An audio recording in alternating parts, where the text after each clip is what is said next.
In last week's episode, we went over the 5 steps to navigating healthcare if you want to retire before age 65. Everything from what are the options available to what might it cost you and some real life examples. I hope that was really helpful. That's what I'll call level 1. Level 1 is, am I in a good spot? Can I make this happen? What are my options? What might it cost? Today is taking that next step with another member from the Move Health team, Cole.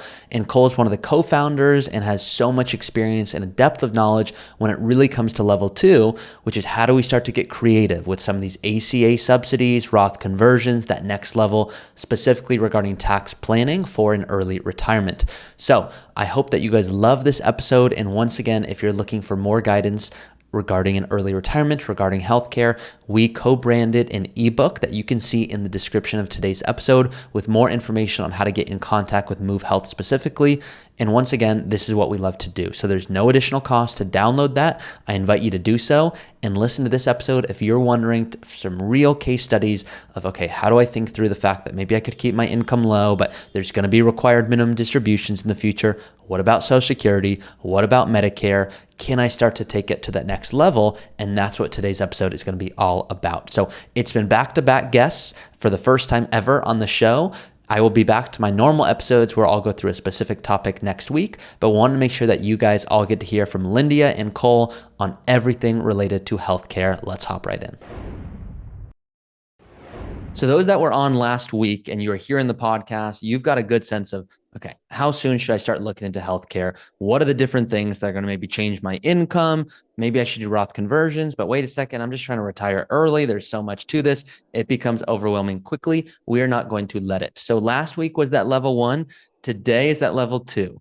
And I rarely have guests on the podcast. So I thought, why don't I go crazy and have back-to-back guests? So today I've got Cole on the show, and Cole is a rock star who's going to really make sure you guys understand that level 2 of how do I connect the dots of, do I do Roth conversions, tax gain harvesting? What are those tax techniques? And how does those talk to healthcare? Because so many advisors aren't even doing healthcare guidance. Very few are taking it to that next level and going, okay, what are those pro level strategies? And this isn't Ozark stuff, guys. It's not like the Netflix show. This is legal stuff here. I just want to make sure you guys are not missing out on anything, just leave it on the table unnecessarily. So with that being said, I'm going to start with my basic Roth conversion analogy that a lot of you know. And I use this cauliflower example, being a silly one, but it makes it stick for you guys. And you all have an option. A lot of you, let's assume hypothetically, you're 58 and you go, I'm going to retire early. Well, you could retire early and you could say, oh my gosh, where's income going to come from? IRAs, Roth IRAs. Well, I'm not 59 and a half yet. There's a lot to this. So I'll say, let's make it even simpler. Let's assume you're 60 and you can start pulling from your IRA if you want to. When you do that, that's going to increase your income. So some people go, hey, are there other things I should do? And sometimes there is. And what we're going to be talking about specifically today is, what if you are 60 going, yep, I'm going to have to navigate healthcare somehow until 65. At the same time, I also know that I'm going to get hit later with required minimum distributions. And so I do this silly analogy to say you have an option. You can say, this is awesome. I'm 60. I want to keep my income as low as possible. I've got a brokerage account or cash that I can live on. And you can do that. And you could have your income literally be zero. You're literally going to eat no vegetables, no cauliflower. Or you could say, wait a second, if I don't do any of this in the future, I think I'm going to have to eat a lot of cauliflower. And you will. You might even be forced to eat so much. You're like, can I just have some steak or pasta or something else? And so we invite our clients to go, well, what if we intentionally go pay a little bit in taxes during these years where our income is low? That way in the future, we're not forced to only eat cauliflower. And there's a real intense kind of juggling act here between tax planning and healthcare. And Cole's going to help us really understand in greater detail how all these connect. So before we get into the real fun, Cole, do you mind just kind of introducing what, once again, is that Affordable Care Act? How's that changed healthcare? How does that talk to conversions? All that good stuff.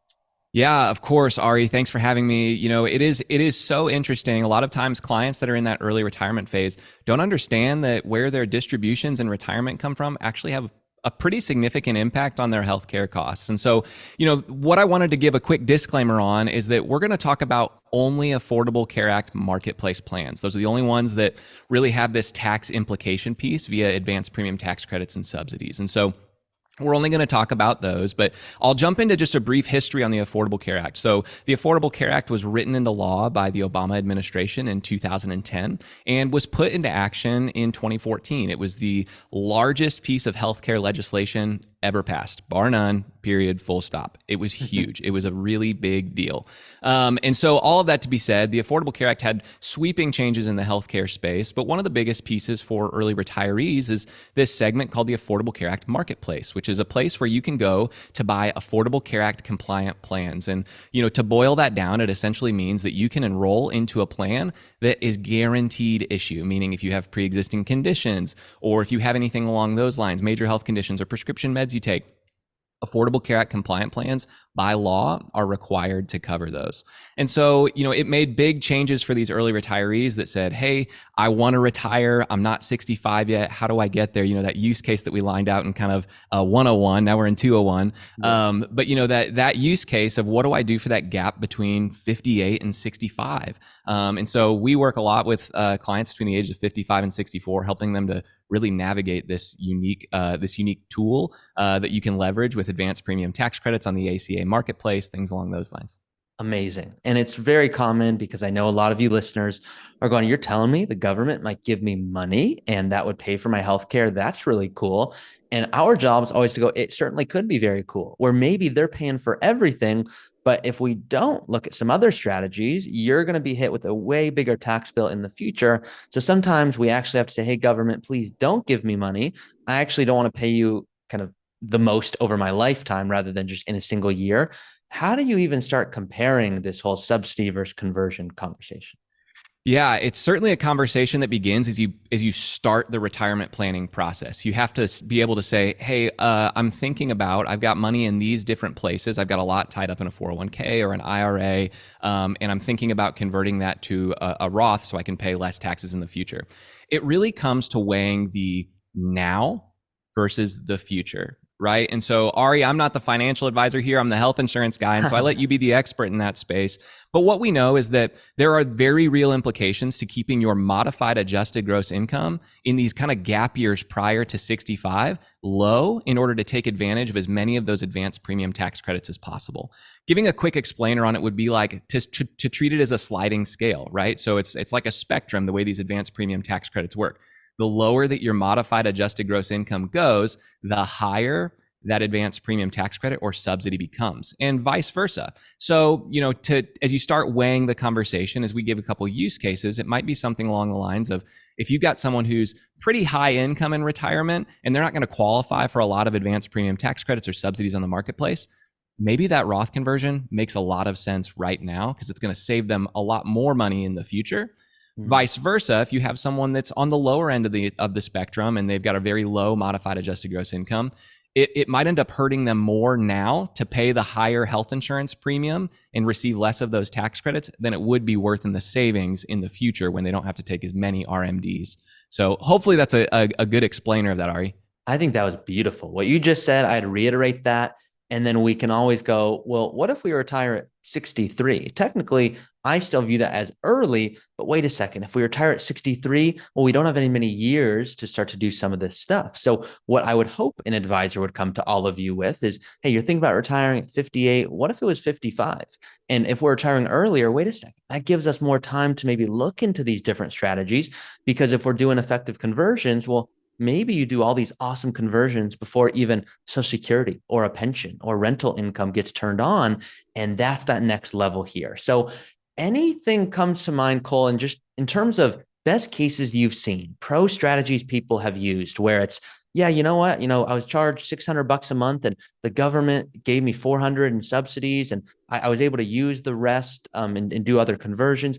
Any like pro strategies or pro tips that you've seen just over your time doing this? Yeah, great question. So the answer with anything in finance or insurance is almost always it depends, right? And it's highly, highly variable on a unique situation. And so, like I kind of reiterated earlier, or like I mentioned earlier, I should say, it really depends on the unique situation. If somebody is, high income in retirement, they're $250,000 or more a year, and they're doing well for themselves, the advanced premium tax credit is usually not going to play a factor for those folks. And so if we're talking about really high income folks in retirement, probably not going to play a factor. Now, if you've got folks that are driving their income low on purpose in order to take advantage of advanced premium tax credits, they're keeping their MAGI really low. A lot of times that makes a lot of sense for them. Hey, make those rollovers happen, pay less taxes in the future. But what we do need to always realize is that when you do one of those Roth conversions, that it ends up contributing to your MAGI, and it's going to raise your advanced premium tax credits, or lower them, reduce the amount, and it's going to actually increase your health insurance premiums. So an important thing to consider, certainly. Another thing that we see often when people are in pursuit of ultimate healthcare optimization is you will see someone that drives their modified adjusted gross income actually too low. Right? So they get themselves where they're showing $0 in MAGI. And like you mentioned, when they show that little bit, the government goes, hey, you don't qualify for tax credits. You make too little. You should actually be on Medicaid, which is a low income state-based program. So all that to be said, you don't want to drive your income too low, but you can have it at a certain threshold where you're paying very little for your health insurance. And then you can kind of pepper in those Roth conversions within it that might increase your health insurance premiums a little bit and lower those advanced premium tax credits. But it's still, you're eating a little bit of cauliflower at a time rather than a whole bunch. So amazing. And I think it's really common for people. They'll come to me and they'll go, Ari, I already did Roth conversions. They'll say with a little attitude, I'll say, hey, I wish you did nothing, because now we have to fix the mistake of you converting too much. And now you don't get any tax credits, versus other people come and they go, yeah, I'm not going to do anything. I'm going to keep my income at zero. And then it's the mistake that you just heard. Any other mistakes that are common where you see people go, you know what, when I'm on Medicare, do I still do conversions? How does that impact my healthcare? Anything kind of after 65, even if a lot of you listening right now aren't near that, may be helpful just to go, yep, got it. I won't have to worry about it at that.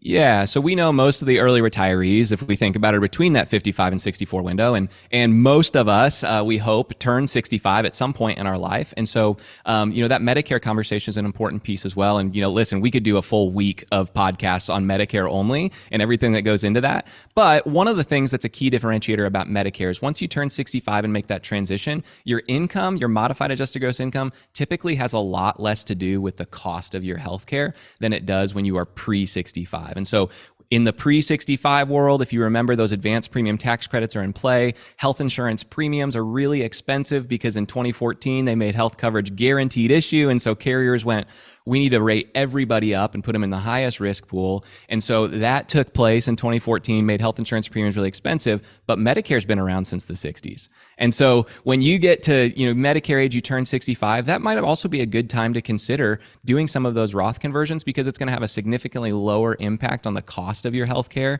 Like I said, we could do a full week on IRMAA alone for Medicare. It might contribute to IRMAA, things along those lines, but even those are negligible in comparison to the impact of losing advanced premium tax credits on the marketplace. Amazing. And so a lot of people will go, yeah, I'm going to do this conversion. This is awesome. And then 2 years later, they've got this Medicare premium increase. And people go, what's going on here? Well, if you're doing awesome Roth conversions, years later, you might see an increase in your Medicare premiums going, hey, what's going on here? So there's a lot to navigate. Specifically regarding Medicare and IRMAA, do you mind just briefly going over kind of how that IRMAA surcharges are calculated? What does that even mean? Who is IRMAA? Yeah. So the joke that I always make, you get to use the cauliflower joke. The one I always get to make is, who is IRMAA? It's not a hurricane. It's not your grandma. It is the income related monthly adjusted amount. And essentially what IRMAA is and what it means is that if you made it takes 20 from for 2024 this year, if it looks at 2022's income and says, hey, you made more than $249,000 as a married couple filing jointly, we're actually going to increase your Medicare Part B premium. The Medicare Part B premium is around $175 right now. It increases your Medicare Part B premium. It also adds a surcharge to your Medicare Part D. And essentially what that is, hey, you did really well for yourself. We're going to charge you a little bit more because you have the means to pay for it. And so, even as we talk about healthcare optimization and retirement, taking advantage of advanced premium tax credits on the marketplace pre-65 is an important aspect to consider. Also, when you're doing Roth conversions pre-65, what are the implications when you turn 65? if you converted $250,000 in 2022, you're going to have an IRMAA in 2024. And so some of those things are an important piece. And so a lot of times clients don't realize the impact that they've made. You kind of alluded to it, Ari, of saying, man, I'm glad that you did those Roth conversions, but we might have to go and do a little bit of undoing in order to make it so that your healthcare costs aren't wildly expensive. Now, sometimes IRMAA in the Medicare space is totally unavoidable. It's just expensive. You're a high income earner. That's a part of life. Vice versa. Same thing on the advanced premium tax credit side in pre-65 world.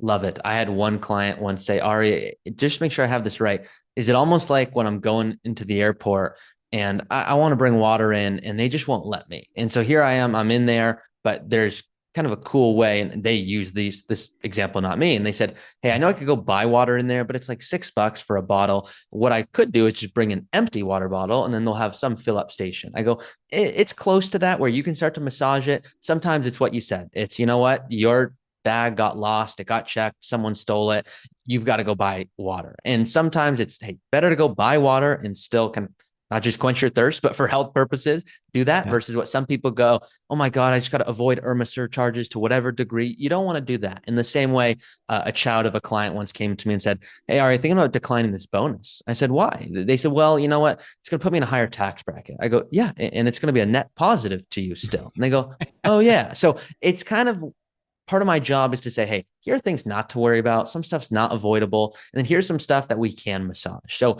Cole, this was exactly what I wanted to hear. And I think everyone's going to take a ton of value from it. I know we went over it in the last episode, but I want to make sure people understand it again. What is it that's so unique about your team and how you guys help people navigate this whole healthcare world? Yeah, it's exactly right. Thanks for having me, Ari. It's been awesome. I love talking about this, nerding out about how health and wealth kind of work together. And that's a lot of what we do every single day. At Move Health Partners, we serve clients and advisors across the country to help them meet and plan around unique healthcare planning needs. And so we've got a really niche focus serving early retirees kind of in that 55 to 64 window. And so it's great that we get to be on the show with you. It's a big deal for us. And then beyond just that, helping those early retirees also make that transition to Medicare. And so our goal in life and our goal as Move Health Partners is to help people quit their jobs confidently and to make their next move in life with confidence. And so that's what we do. So we at our core are an agency. And so we contract with a lot of different insurance carriers, and we go all the way from, hey, I'm concerned about health insurance in retirement to I'm enrolled in the plan. I feel empowered in what I've got. I know how it works. I now understand what Medicare looks like for me in a couple of years as well. I'm excited to continue to work with my Move Health Partners team member that I got to meet. They were awesome. So we take them all the way from I've got questions, I'm concerned, to simple, clear, understood. This is what we do for our health insurance plan in retirement. Amazing. And I recommend everyone, if you're thinking about healthcare, you've got some questions, maybe you're even years out from retirement going, hey, this is something I should start thinking about. This is the team that I would go to. And I don't say that lightly. And I think a lot of you know this, and I've shared this in previous episodes, but sometimes a mattress company will reach out to me and say, hey, we'll give you a mattress and can you promote on the show? I'm like, no, I don't have anyone on the show unless I think it's really, really helpful. And if your financial strategy looks great, but you're worried about health, or you don't feel like you're actually going to be able to do all the hiking and traveling you want to do, then that's a problem as well. So Cole, seriously, thank you for coming on the show. And I hope everyone gets to use your guidance. Of course. Appreciate it, Ari. Thanks so much. You're welcome.